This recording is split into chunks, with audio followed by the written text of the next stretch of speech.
Alright, we're gonna talk about my experience driving for Western Express.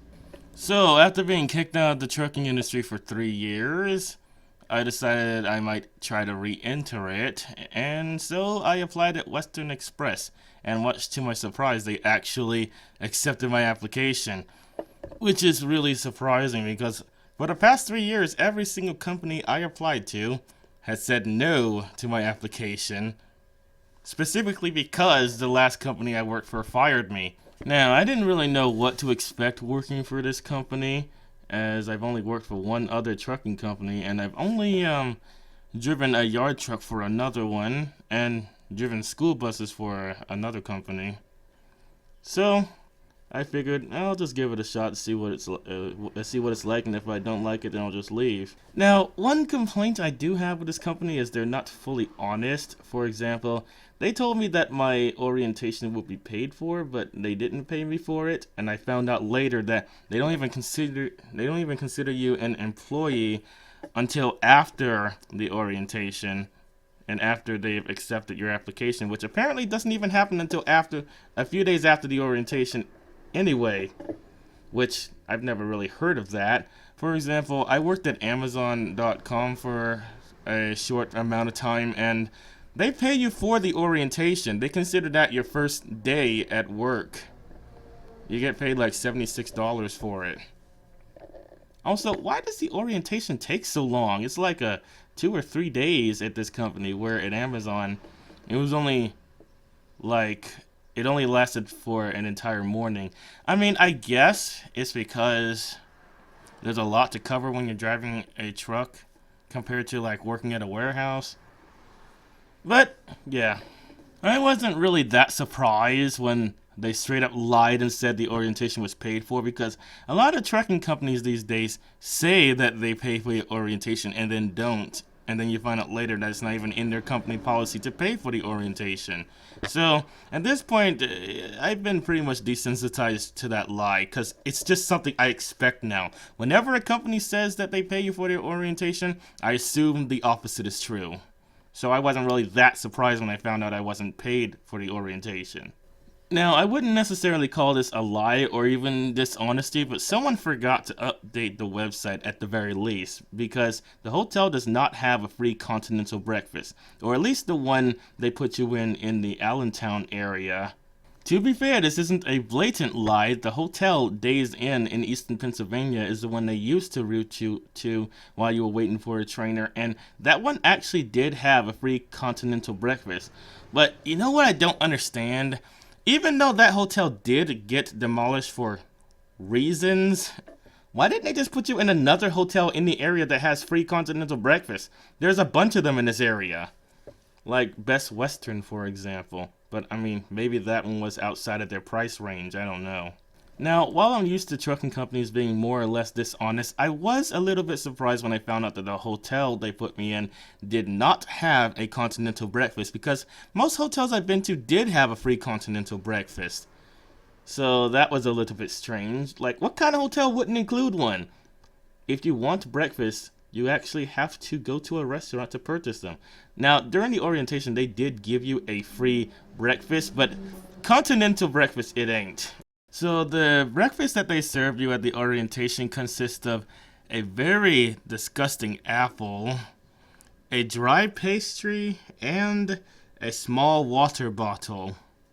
Now, the hotel they put me in wasn't that bad, even without the continental breakfast, but the fact that you have to share a roommate is pretty annoying, and I'll get a little bit into that later in the video. But first, I should point out that the hotel did have Wi-Fi, and it had a lot of channels on their TV, so that wasn't too bad. I wasn't too disappointed with my stay in the hotel, until my roommate arrived. Can someone please explain to me why these trucking companies keep forcing you to room with another person? I mean, it's not like I hate being in a room with another person. It's just that I don't like being in the room with a total stranger. I mean, my goodness, I'll share a room with a family member or a friend, but not with someone I've never met before. How do I know this person isn't gonna run off with my stuff? Like, how could a company possibly think this is acceptable? But even getting past that, there are other reasons why I hate having a roommate. They always snore. Like, I don't know why they can never find a roommate for me that doesn't snore. My roommate kept accusing me of locking him out of the room, which I never did. In fact, I never even had the door locked when he was out. I only locked it when both of us were in the room. He kept complaining to the staff downstairs that I had locked him out and they needed to call me so that I could unlock the door. Which, two things wrong with that logic. One, if I had in fact locked him out, he could have simply have knocked on the door and I would have opened it. Or he could have banged on the window or something. Like, there's such a thing as trying all of your options before resorting to the one that's least necessary. And not only that, but all he really had to do was just shout and I would have heard him. I didn't have the TV on because I don't watch cable anymore. Yeah, I stopped watching cable when all of my favorite shows went off the air. Shows like Deadliest Catch and Mythbusters, and were instead replaced with shows that I literally don't care about. Anyway, getting back to the story, I kept getting calls from the staff downstairs saying, "You need to let the guy in." And I'm like, "It's not locked. I don't know what your problem is." And then they'd be like, "Well, he keeps trying to use the card and it's not going through, so it must be locked." And I'm like, "Tell him to make sure he's putting it in correctly, cause it's not locked on my end." Then this guy would come upstairs and out of sheer luck, the key would work this time, and then he'd be like, "You gotta stop locking me out. This isn't just your room, this is our room. We're sharing it," and yada yada yada. Then I'd be like, "Man, if this guy doesn't get out of my face right now." My goodness, I don't think I've ever had a roommate that annoying before. Eventually, I thought to myself, this is ridiculous. I only live 15 minutes away. Why am I doing this to myself? So I gave up, packed up my stuff, and drove home saying, they can call me when they're ready to pick me up with a trainer. Like, I can just drive there when that happens, because I'm not putting up with this if I don't have to. So I said to them, "Okay, look, the roommate you gave me snores way too loudly, and I can't get any sleep, so I'm going home. Call me when you have a trainer ready for me." Now, if you're currently working and you're thinking of working for Western Express, I would recommend that you save some money first, because it took them several weeks to get me a trainer, and they don't pay you while you're waiting for a trainer, which is really weird in my opinion. I mean, I worked for Werner Enterprises, and at least they paid you while you were waiting for a trainer, but Western Express does not.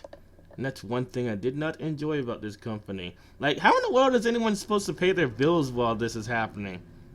I mean, I have a YouTube channel that pays me about $1,000 a month, so I wasn't really that inconvenienced by this, but other people that don't have a second source of money and are leaving their job for this company might be extremely disadvantaged by the fact that they might not receive their first paycheck for several weeks.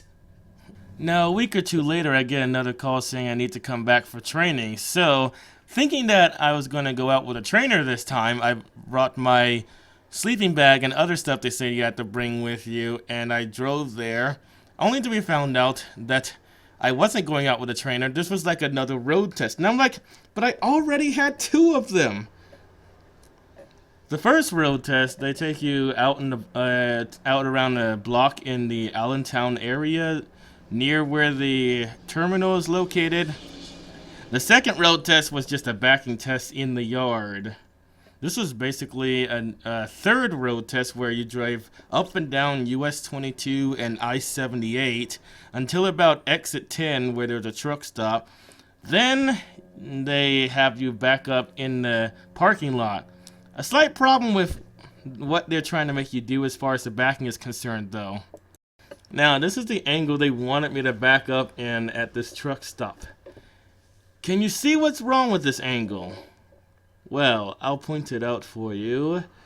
I don't think this angle is safe. In fact, I would never even attempt to back up at this angle. I would actually much rather turn the truck around facing the opposite direction and try to back there, because there wouldn't be as extreme an angle I'd have to back up at if I were to do that. But the company specifically wanted me to back up this way during this test for some reason.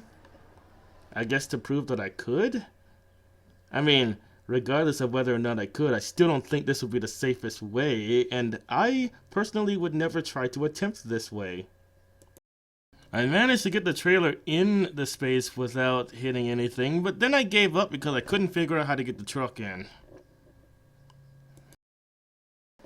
So a few days later, I get a call saying that they have a trainer waiting for me. And I'm thinking, what? But I thought I failed that last test. I didn't get the entire vehicle in the parking space after all. But apparently not. Then what in the world were they testing? So anyway, the first place we go is New Jersey. One of my least favorite places to drive a truck in. After all, New Jersey is the last place I drove when I lost my job. So a bit of anxiety exists whenever I drive a truck in that area. I said to myself, man, if I have to drive in this place again, I'm gonna die of a heart attack at 40.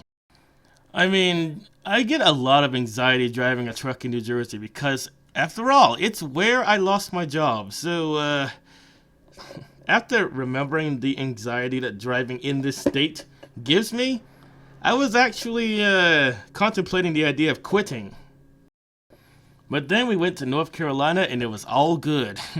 I never feel any stress at all when driving in North Carolina because most of the drivers in that state are pretty patient with you and they don't try to dangerously pass you like they do here in the Northeast. I did have a bit of a problem with traffic lights though. It's kind of difficult to tell when the lights are about to change to yellow in an area that you're not familiar with. North Carolina is really weird with their traffic lights. They'll have the speed limit up to 55 through these things for some strange reason. And I'm thinking, the people that set up these roads, they do realize that a truck cannot slow down from 55 in enough time to stop for a traffic light, right? I mean, in the driver's license manual, it does say that if the light has been green for a while, assume that it'll turn red soon and then slow down. But if I'm doing like 35 or 25 to get ready to slow down for the light that might turn red, and everyone else is doing 55, what do you think is likely to happen? Perhaps being rear-ended, maybe? And probably if I were to get rear-ended, they try to say it was a preventable accident because I could have prevented it by traveling as fast as the speed of traffic or something like that. They always have some kind of excuse to turn the accident towards you and something like that. Even if the other driver was at fault, it can still get charged to you for a preventable accident because of something else that you could have done to avoid it. For example, let's say someone ran a stop sign and you hit them. That's still your fault. It's still a preventable accident because if you had made sure that the person wasn't going to run a stop sign, then you could have avoided it. Even though I can't read other people's mind and I can't tell if someone's going to run a stop sign or not. But that's the way the law works in this country. And probably other countries. I'm not really sure what regulations are, how they work in other countries, but that's how it works here.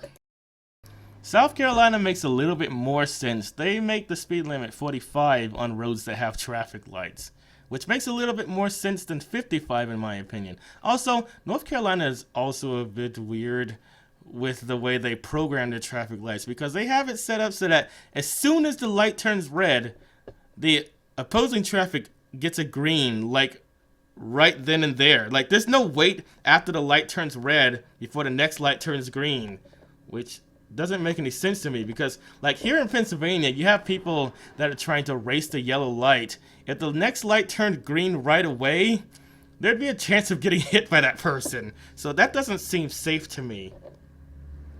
For a while things were going well, but then something happened, which I'll show you in a little bit using this rendition from my train simulator as an example.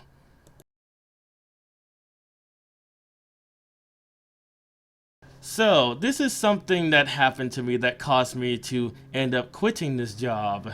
And, by the way, can we please make governors illegal? Let me explain to you why I think governors should be illegal. When driving my car and I'm trying to pass someone, I'll usually increase my speed by 20 to 40 miles per hour just to get in front of them as fast as possible because the time that I'm spending hovering alongside them is dangerous because if they mess up or if they try to make a lane change and don't realize that I'm there, they could end up hitting me. That's a potential accident that could happen. Every second that the truck is to the left of you, that is a potential for an accident to happen. And here was no exception. So, I'm going as fast as the truck will allow me, which is 65 miles per hour, because Western Express puts a governor on their vehicles that prevents you from going any faster than that. But there was another truck that can go up to 67 miles per hour, so he wanted to pass me. So he gets in the left lane in order to pass me. So, I look up ahead and I see a car trying to merge on the highway. So I can't get into the left lane to give him some space to get on the highway. So all I can do is slow down as much as I can and let him on, because there wasn't enough space for me to go in front of him. I wasn't going fast enough that I could do that. And even if the governors weren't there, I probably wouldn't be able to accelerate fast enough for that anyway. So, since I can't go into the left lane to avoid getting hit by this car that's trying to merge on the highway, I stay in the right lane and slow down, because that's the only option I have. This truck is still taking its time to pass me, by the way. Probably because he has a governor as well, which is exactly why I think these things should be outlawed. So, let me show you what happens next. Okay, at first it went well. It was just a routine merging onto the road. The person was already going faster than me, so for the most part there was no problem. But as soon as his front tire crossed the road and he started entering the far right lane of the highway, he slammed on his brakes for some reason. And since this truck was still next to me trying to pass me, I couldn't get into the left lane to avoid it, so all I could do was put my four-ways on and stop as quickly as I could and hope I could stop in time to avoid hitting this car. Luckily, I did, but it was still a pretty close call. Also, can we please outlaw trucks with automatic transmissions, because those things take a lot longer to stop than trucks with manual transmissions. It wouldn't have been such a close call if I was driving a truck with a manual transmission, I believe. But either way, this situation stressed me out so much that I couldn't even sleep at night. Every time I closed my eyes, I would think about this car that I almost hit. So, after that, I decided to quit.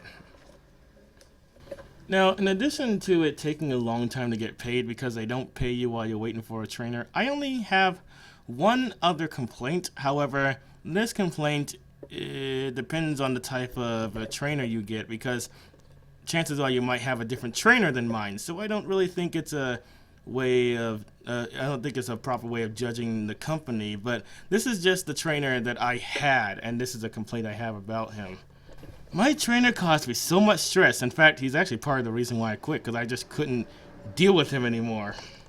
He had a thick accent, so it was kind of hard for me to understand him sometimes, and he would also constantly yell at me.